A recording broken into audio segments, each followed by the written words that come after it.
Assalamualaikum warahmatullahi wabarakatuh. Hello guys. Uh, Let me introduce myself. My name is Rena Vega Prawira. My NPM 22411104. I am from class 22B. Oke. Saya di sini akan melanjutkan dengan bahasa Indonesia saja ya. Di sini saya akan mempresentasikan tugas saya dalam mata kuliah Technopreneurship. Di sini saya akan mempresentasikan materi tentang memahami segmentasi pelanggan. Segmentasi pelanggan adalah proses membagi pasar menjadi kelompok-kelompok pelanggan berdasarkan karakteristik kebutuhan dan perilaku yang serupa. Jadi ini memungkinkan perusahaan untuk menyesuaikan strategi pemasaran dan penawaran mereka agar lebih efektif. Kita lanjut ke slide berikutnya. Kita lanjut masuk ke definisi ya. Definisi segmentasi pelanggan. Di sini ada 3, yaitu pengelompokan pelanggan, analisis preferensi, dan efisiensi pemasaran. Segmentasi pelanggan adalah proses membagi pangsa pasar menjadi kelompok-kelompok pelanggan yang memiliki karakteristik kebutuhan atau perilaku yang serupa. Analisis preferensi. Tujuannya adalah untuk memahami preferensi, perilaku, dan karakteristik unik dari setiap kelompok pelanggan agar dapat mengembangkan strategi pemasaran yang lebih efektif. Efisiensi pemasaran. Dengan segmentasi perusahaan dapat mengalokasikan sumber daya pemasaran secara lebih efisien untuk memenuhi kebutuhan spesifik setiap kelompok pelanggan. Kita lanjut masuk ke manfaat segmentasi pelanggan. Apa aja sih manfaatnya? Ada 3. Yang pertama yaitu memahami kebutuhan pelanggan secara lebih mendalam. Dengan melakukan segmentasi, perusahaan dapat menjabarkan profil dan karakteristik masing-masing kelompok pelanggan, sehingga dapat merancang produk dan layanan yang sesuai dengan preferensi mereka. Meningkatkan efisiensi pasar. Efektivitas pasar. Strategi pemasaran dapat dioptimalkan dengan fokus pada kelompok pelanggan yang paling potensial, sehingga penggunaan anggaran pemasaran menjadi lebih efektif dan efisien. Mengembangkan loyalitas pelanggan. Manfaatnya apa? Dengan memahami kebutuhan setiap segmen, perusahaan dapat memberikan pengalaman yang lebih personal dan relevan sehingga meningkatkan kepuasan dan loyalitas pelanggan. Kriteria segmentasi pelanggan yang efektif. Dapat diukur. Segmentasi pelanggan harus dapat diidentifikasikan dan diukur dengan jelas, sehingga memudahkan analisis dan penerapan strategi pemasaran yang tepat.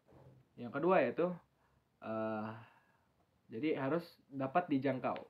Segmentasi pelanggan harus dapat diakses dan dijangkau dengan strategi pemasaran yang efektif agar dapat memaksimalkan dampak dan hasil. Signifikan pelanggan harus cukup besar dan prospektif untuk memberikan upaya dan biaya yang dikeluarkan untuk mengembangkan strategi pasar yang khusus. Kita lanjut ke slide berikutnya. Di sini ada metode segmentasi. Metode segmentasi. Ada beberapa metode utama untuk melakukan segmentasi pelanggan, seperti segmentasi demografis, psikografis, dan perilaku. Masing-masing metode memiliki fokus dan pendekatan yang berbeda dalam mengklasifikasikan pelanggan. Pemilihan metode yang tepat bergantung pada tujuan bisnis dan karakteristik untuk pasar yang dilayani. Kombinasi dan beberapa metode juga dapat digunakan untuk mendapatkan pemahaman yang lebih komprehensif dan tentang pelanggan. Demografik pelanggan.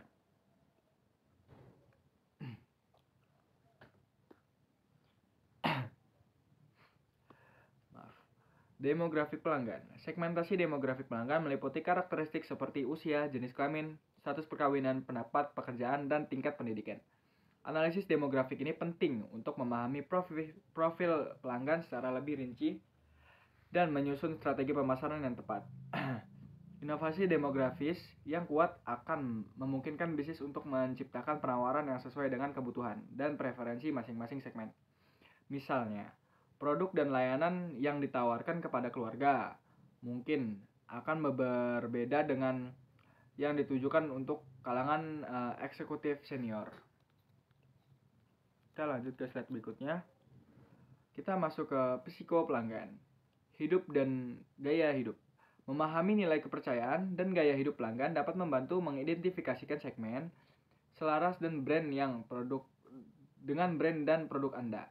Kepribadian, profil kepribadian pelanggan seperti introvert dan extrovert dapat mempengaruhi preferensi dan perilaku pembelian mereka. Oke, aktivitas dan minat. Menganalisis hobi, kegiatan, dan minat pelaku dapat membantu Anda menawarkan produk dan layanan yang relevan dengan kebutuhan mereka. Perilaku pembelian pelanggan. Memahami perilaku pembelian pelanggan adalah kunci untuk menciptakan strategi pemasaran yang efektif. Faktanya, perilaku pelanggan dapat dipengaruhi oleh berbagai faktor seperti kebutuhan, motivasi, gaya hidup, dan kepribadian mereka. Dengan menganalisis bagaimana mengapa pelanggan membutuhkan keputusan pembelian, perusahaan dapat mendesain produk, layanan, dan kampanye yang lebih sesuai dengan preferensi mereka. Analisis segmen pasar. Di sini ada 3, yaitu identifikasi, evaluasi, dan penargetan.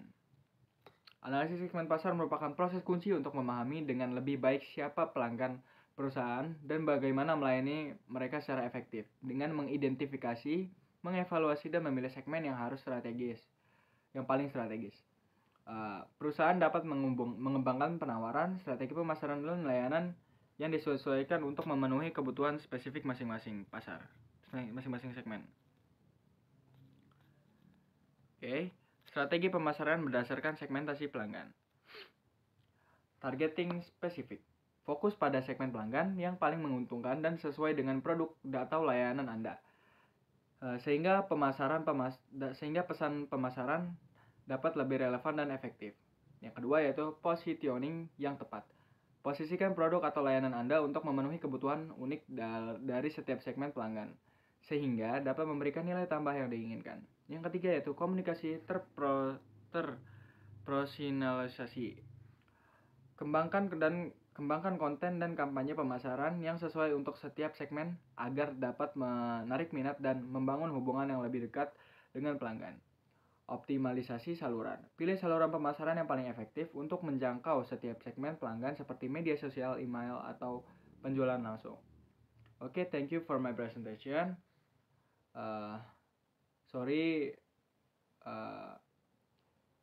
Maaf jika ada salah kata dari saya. Assalamualaikum warahmatullahi wabarakatuh.